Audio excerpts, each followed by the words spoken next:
Hey, everybody, welcome to Breakfast All Day. Alonso in an undisclosed location. And Christy, Matt could not be with us again this week, but we're hoping to have him back on the program very soon, wishing him all the best. But yeah, a lot of news this week and some really awful stuff happening in the last 24 hours in the entertainment industry. Yeah. Can we not disclose where you are? Are you in a hidden bunker? It's part of a thing that will be revealed later, but as we drop this on Friday, it's still sort of a secret. So, well, good. Well, I'm glad I didn't say it out loud then. Sorry, I was going to say it out loud. I thought I had told you this. Okay, yeah. So watch. I'm at Duralde. Follow my social media this weekend. You'll see what's going on. Okay. For those of you listening, you can't see how very spiffy Alonso is. He got a haircut and a beard trim. It's true. Very exciting. Okay. You look very clean and spiffy. It's always nice to get my mustache out of my mouth. You look great. But as Alonso alluded, we have really horrific, tragic news to begin with today. This shooting that occurred on the set of the Western Rust that Alec Baldwin stars in and is producing. And there was a shooting that occurred resulting in the death of cinematographer Halyna Hutchins. We are still trying to nail down the pronunciation of her name because I'm seeing it variously, Galina and Halyna. She was of Ukrainian descent. She's from Ukraine originally. She was killed by a prop gun that Baldwin fired. We don't know all the details. We don't know a whole lot. There is rampant speculation as to how this happened, how this could have happened. And the director is injured, right? Director Joel Souza was injured, was hospitalized briefly, and has been released. Alec Baldwin tweeted today that he is cooperating fully with authorities to get to the bottom of what happened here. We don't really know. We can say with total certainty that it is a tragedy. She was 42 years old, very much flourishing in her career as a cinematographer. There aren't a lot of female DPs, and her work was gorgeous. She worked with our friend Adam Egypt Mortimer on his last film, Arch Enemy. And so you saw a lot of praise coming out for her artistry, for what a lovely woman she was. She was only 42 years old. She had a husband. She had a son. And so you're seeing this outpouring from, fellow cinematographers, from makeup artists, from folks behind the scenes and Film Independent, AFI. It's awful. And it just raises a lot of questions about safety on set at a time when, IATSE, the union that covers so many crew members, has been fighting for many different kinds of protections. And this, points to the need for that kind of thing.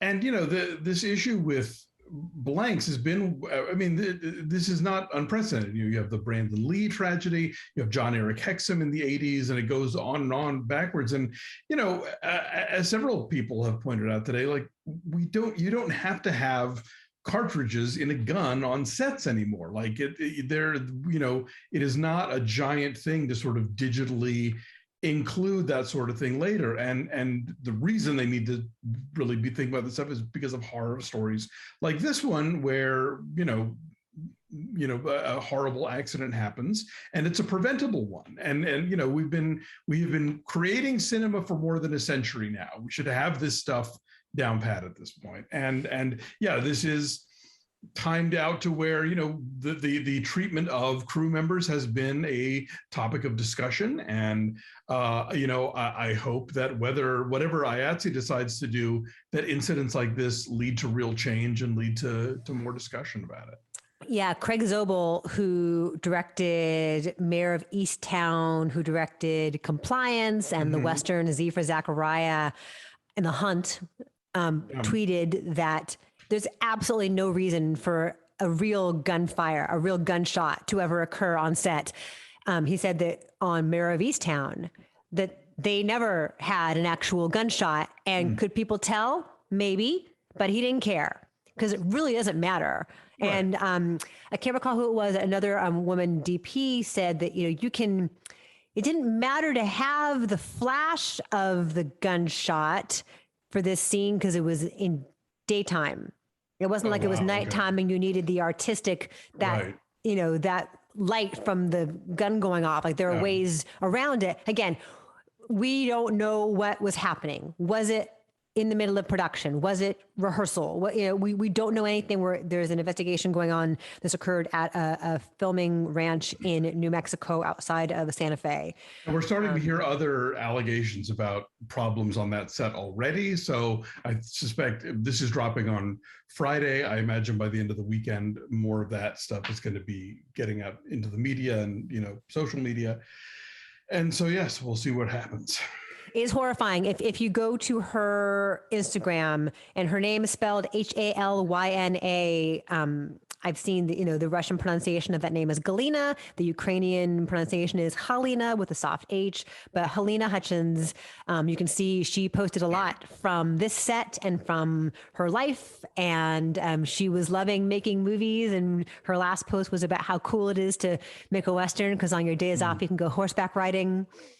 So, just seems like a beautiful woman whose career was on the rise and had everything going for her. And it's really heartbreaking. So that is sad news to begin the day with. You mentioned the IATSE negotiations going on. They have avoided a strike for now. They have agreed to some terms. But what does the whole membership? I think the membership has to ratify. Yes, okay. That's the thing. So it isn't completely settled yet, because in the same way that the membership had to vote whether or not they were going to even threaten a strike, they now have to also vote to accept the terms that leadership has come up with the producers. Right. So there's that, and then also this week. Many, like dozens of Netflix employees either walked out of the job, or if they worked from home, they shut down their laptops for the day to continue in a continuing protest against the airing of this Dave Chappelle comedy special. Ted Sarandos, the head of Netflix, kind of came off as flippant and glib in his initial remarks about the protest from transgender employees and from their allies, because of the, trans jokes that Dave Chappelle tells. He was kind of flippant about it, like, we're here for pushing boundaries, and didn't seem to really hear what folks were saying. And nothing, we don't believe that filmed entertainment, impacts real life behavior or something like that.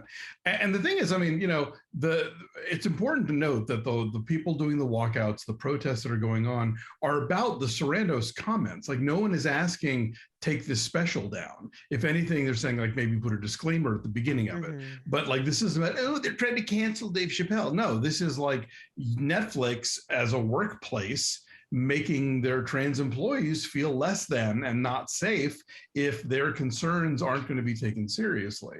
And they are concerns that are worth having. Yeah.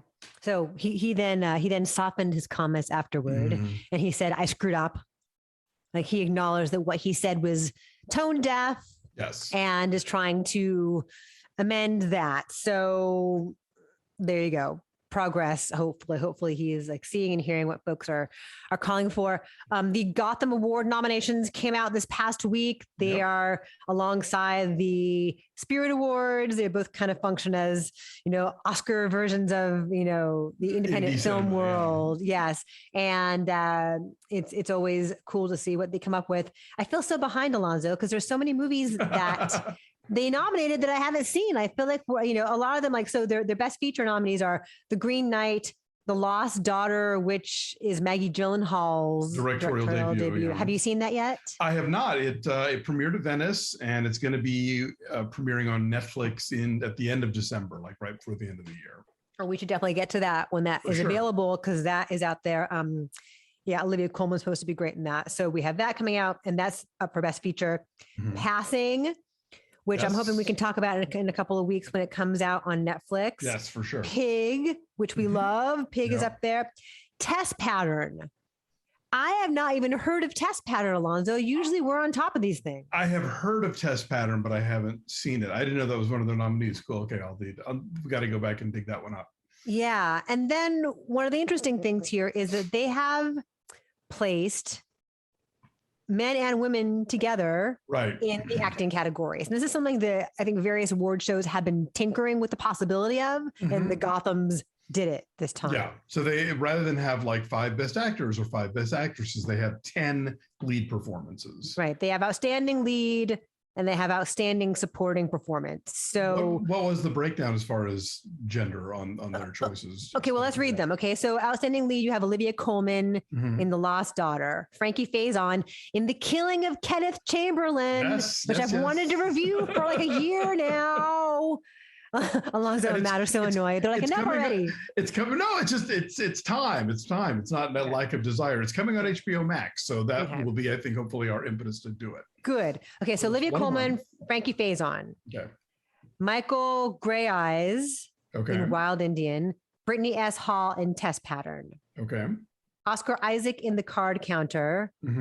Taylor Page in Zola. Okay. Joaquin Phoenix in Come On, Come On. Simon Rex in Red Rocket. Lily Taylor in Paper Spiders. I've never heard of that movie. Right? Okay. We're not good at our jobs. Clearly. And then Tessa Thompson in Passing. Okay, so they went 5 and 5. They do 5 and 5. Okay, so that must be how it is in supporting. Well, actually, there are not 10 in supporting. Supporting is Reed Birney in Mass, Jessie Buckley in The Lost Daughter, Coleman Domingo in Zola, Gabby Hoffman in Come On, Come On. Okay, that's a guy, right? No, Gabby's a woman. Is Gabby a girl? Okay, I don't know. She was in. You've seen her and stuff. Okay, I thought it was. Is it so? That's not who the boy is in Come On, Come On. I'm seeing Come On, Come On next. Oh yeah, no. It's short for like Gabriella. She was on Transparent. She was okay. She's been in a movie. She was like in. She's in what's the movie with the 4 girls who were like treasure hunters or whatever? Like, or no. Now and Then. She's one of the girls in Now and Then. I want to say. Anyway, she was a 90s kid actress. Now she's an adult actress. She's awesome. I love her. Okay, I'm wrong. So Reed Birney, Jessie Buckley, Coleman Domingo, Gabby Hoffman, right? Troy Kotzer in Coda. That's the dad in Coda. Cool. Marley Matlin in Coda. Okay. And then Ruth Nega in Passing. All right. So 3 and 4. Okay. But then you have a whole breakthrough performer category. which includes, all women, I think. Which includes Amelia Jones in Coda. She's phenomenal. True. It is all women. Yeah. It's Natalie Morales in Language Lessons, Rachel Sennett in Shiva Baby, which is so cute. Susanna Son in Red Rocket, and Amalia Ullman in El Planeta. Which you would enjoy. I did not, actually. Did you not? No. I thought you would. I thought you'd think it was cute. I thought I would too, but didn't work for me. That'd be your jam. It's in black and white and Espanol and everything. Yeah, it's like a little baby Almodovar movies in some ways. No, not for me. And people are loving it. I did not. Maybe I saw it on the wrong day, but I was not amused. Interesting. Anyway, also they have great taste at the Gotham because they picked Small Axe and Underground Railroad for breakthrough series. Nice, but right, I mean, all the things we like. Did Small Axe not actually premiere as a show until this year, or do they have like a weird calendar? I don't know because we picked it at LA Film Critics last year for Best Picture. Things are fluid, you know? Clearly, yes. The pandemic has changed the way we consume and assess everything. And the nature of time itself, I think. It has folded back onto itself because of the spice melange. Yes, the spice allows us to travel without moving. We're going to talk about Dune later, as well as French Dispatch. Boy, howdy are we. All right, so that is a news thing. Also, speaking of the pandemic, CDC says you can mix and match your booster shots. Oh, okay. Yeah. So if you got the original shots as Moderna, you can get Pfizer or Johnson & Johnson. You can do a little surf and turf. I'm getting my booster after we're done with this, but I'm getting Pfizer because I already had Pfizer, but it doesn't matter. I got Moderna for mine, which I had already been having. So, but I guess they want to encourage folks like, look, whatever you get, whatever you get, go get it. So there's that. But Travis Tritt doesn't care about that. Do you know what Travis Tritt said this week? I heard, yes. Travis Tritt, in the tradition of various country singers who have said dumb shit about the pandemic, and the tradition of Jason Aldean, cancels concerts in places that require vaccination or negative test or masks. It's the heartland, y'all. It's like Indiana, and it's Kansas, Indiana, Mississippi. Indiana, Mississippi, Illinois, and Kentucky. These are the places where he's canceled shows. Right. And so places where, like, I don't know, whether their state or their local ordinances require all of those precautions, but he is like, my freedom and your freedom too. My favorite response to this was the comedian John Fugel's gang on Twitter saying, I have never said anything about Travis Tritt or his opinions about COVID. In fact, I'm a fan of some song of his. He goes, and he blocked me anyway. Yeah. He goes, and I would just like to maybe point out that if you look at his forehead, it's clear he's not afraid of having things injected into his body. Oh, sick burn, John Fugel saying, yes, here's a quarter, call someone who cares. It's actually a really good song. Here's a quarter, call someone who cares. Well, that would be my response to Mr. Tritt's opinions about the pandemic. So that all came a full circle. I really like Travis Tritt's voice. I used to like him back when I listened to country, like in the 90s. And before he set out to murder his fans. Yes. Now I can't like Travis Tritt anymore. All right. So there's that. In-N-Out Burger. Let's talk about In-N-Out Burger. They are not here to be the vaccine police, Alonso. Their food is delicious. It ain't that delicious. If they're going to take issue with the idea of compulsory masking, again, during a pandemic that is not over, then there are other places to eat, frankly, that will have a shorter line in the drive-thru. Right. It's not worth 45 minutes. So here's the story with this is that there is an In-N-Out Burger location in San Francisco in Fisherman's Wharf. Mm-hmm. And because this is in California, right, there are rules now about requiring a negative COVID test to enter, and have indoor dining. Okay. And so they wouldn't do this. In-N-Out's legal team said they, quote, refused to become the vaccination police for any government. They said it was unreasonable, invasive, and unsafe. So the San Francisco Department of Public Health shut them down. Look, and so they're closed. We knew that In-N-Out was like annoyingly religious with their John 3:16 on the cups, but it was on the inside of the cup, and you didn't have to look at it every time. Oh, I didn't know that. Oh yeah. Yeah, look at the bottom of the soda cup next time. On the inner rim, it says John 3:16 on it. So, but look, everybody knew that they were the place that actually paid their workers well, and their food was, more of it was made on the premises and less frozen. Like it was the one restaurant that passed the test in Fast Food Nation, basically, in that book. Like, In-N-Out is doing it right. So there's a lot that these guys do well, but this is a dick move. And so, I had not been going to In-N-Out even on those moments where I go out to get something to eat because I'm only going to drive-thrus right now, and their drive-thru is always way too long. It is. But I'm definitely not going while they're being cavalier about this stuff because I do not understand how people can see, like, in the places where Travis Tritt is performing, what the hospitalization numbers are, what the statistics are about new COVID cases and all that stuff, and being like, oh, it's a thing you made up. Even like when right-wing pundits get COVID now, they talk about how like, oh, boo, it was created in the lab, but Jesus is going to protect me, and so is this, malaria drug and horse medicine. I'm like, I can't even with you guys anymore. I'm bathed in the blood of Jesus and horse paste. Yeehaw. All the above. Also, you guys, if you're at Fisherman's Wharf, like, don't eat it In-N-Out. Like, get you a sourdough bowl full of chowder. It's cold. Make better choices, everybody. There are too many really good places to eat in San Francisco. So that is that thing. Also, a bunch of members of the Eternals cast, including Angelina Jolie, Gemma Chan, Salma Hayek, were all to have been honored at the Elle Women in Film event this past week, but they could not come in person to do that because they had a COVID exposure. Oh no, at the premiere or? Either the premiere, doing press, somewhere along the way of the machinery of putting out the Eternals, which comes out November 5th, the Chloe Zhao Marvel movie. But a bunch of women were supposed to have been at this event and could not receive in person the praise. Oh, look, they behaved responsibly and didn't show up in public and didn't gripe about their freedom to infect others willy-nilly. Right. And people will probably still go see this movie. I'm guessing. I imagine, yes. They'll manage to sell a few tickets, yes. Yes. This is sad. Celine Dion had to postpone the opening of her big splashy Vegas extravaganza, her residency in Las Vegas at this place that used to be the Stardust, is now called Resorts World, which is just a shitty name. Yeah, that's a corporate name. It's not shouldn't be the actual venue. What, is she okay? She has been having really terrible, persistent muscle spasms. Oh no. Okay. And so she had to, she's supposed to have the show open in November. She's now pushing it to March. Okay.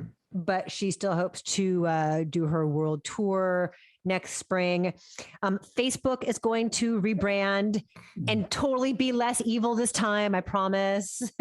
Yeah, I've already seen the suggestion. Just call it Skynet already and be done with it. So I guess Mark Zuckerberg is supposedly going to announce on October 28th at some event, but perhaps sooner, that Facebook is going to rebrand and get a new name and be different somehow. We'll go back to being the Facebook. I don't know. The face space. So there is that.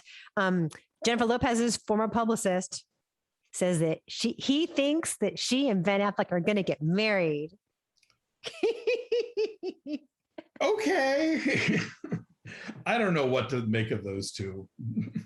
I mean, they're very out and about, right? They're not. At first, Ben had to hide and be shuttled quietly from the Bel Air Hotel parking lot to her mansion. But now they're like at one another's premieres and posting, Instagram photos. And she has been married how many times? This would be her fourth, because she never married A-Rod.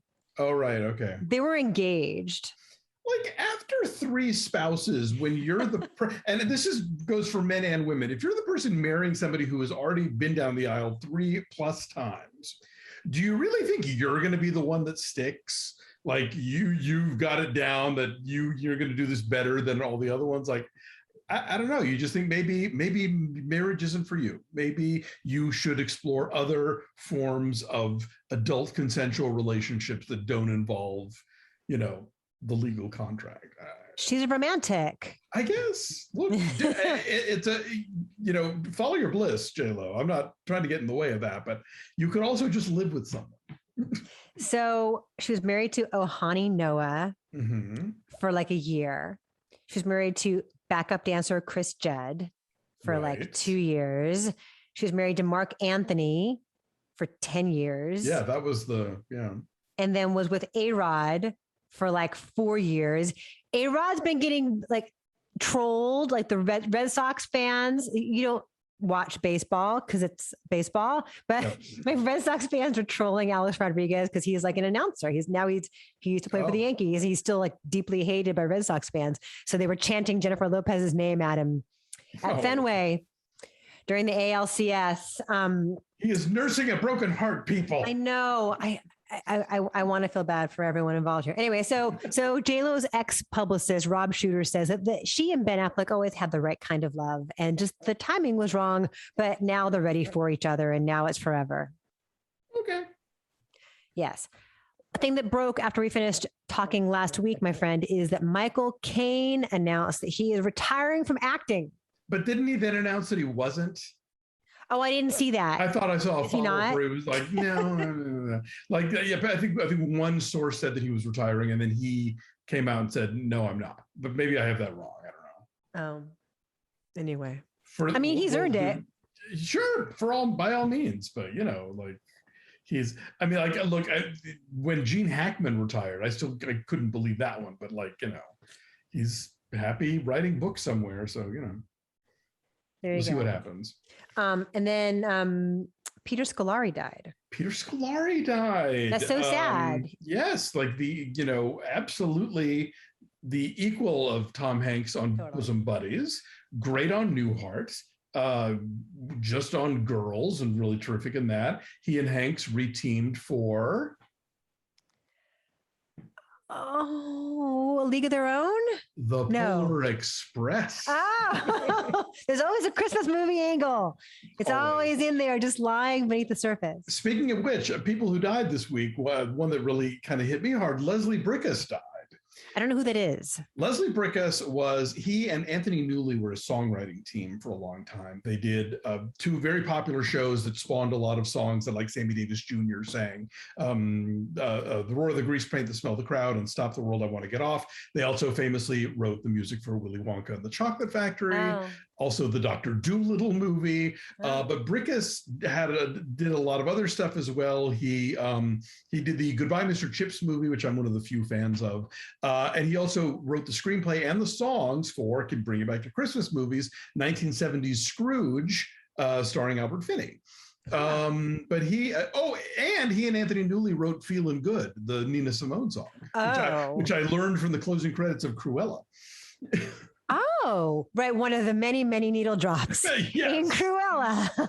But yeah, Leslie Bricusse was like, he did a lot of really amazing stuff. And so yeah, I'm a big fan. That's an extremely wide range of creative output from the Oompa Loompa song to Feeling Good. Goldfinger and Thunderball wrote both of those. Wow. Yeah. That's crazy. How did he die? He was 90. I don't know. I missed the details there, but you know, he had a good run.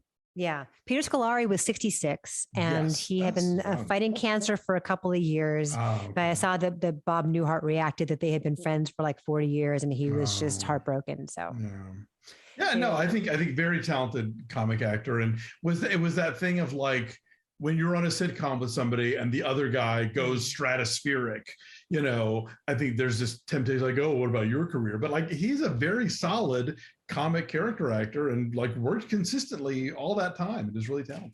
It's hard to do that, I think, to be like the straight man, to be like the side the setup guy. There's no glory in it, right? But it's crucial. So for sure. Anyway, Peter Scolari. So very sad. So we begin and end with sad news today, but then we're going to talk about Dune next, and that'll cheer you up. And yes, Christy chatted with our good friends Tim Grierson and Katie Walsh about the French Dispatch. And if you're one of our wonderful Patreon people, you can hear our thoughts about the latest episode of The Morning Show. So yeah, thanks for watching. Subscribe to this to our channel, like this video, follow us at BeFastAllDay on Twitter, Instagram, and Facebook. And do check out that Patreon page at patreon.com/BeFastAllDay. Watch videos like this with no commercial interruption, get our TV recaps. And next week we'll be doing, because our subscribers chose it for us, what won finally? I keep forgetting. Raw, right. Sorry. Yes, we had to have a runoff. We got really close in there.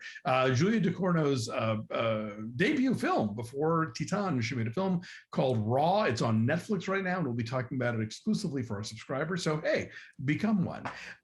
Anyway, thanks for watching. Thanks for listening. We'll catch you guys next time. Bye. Bye.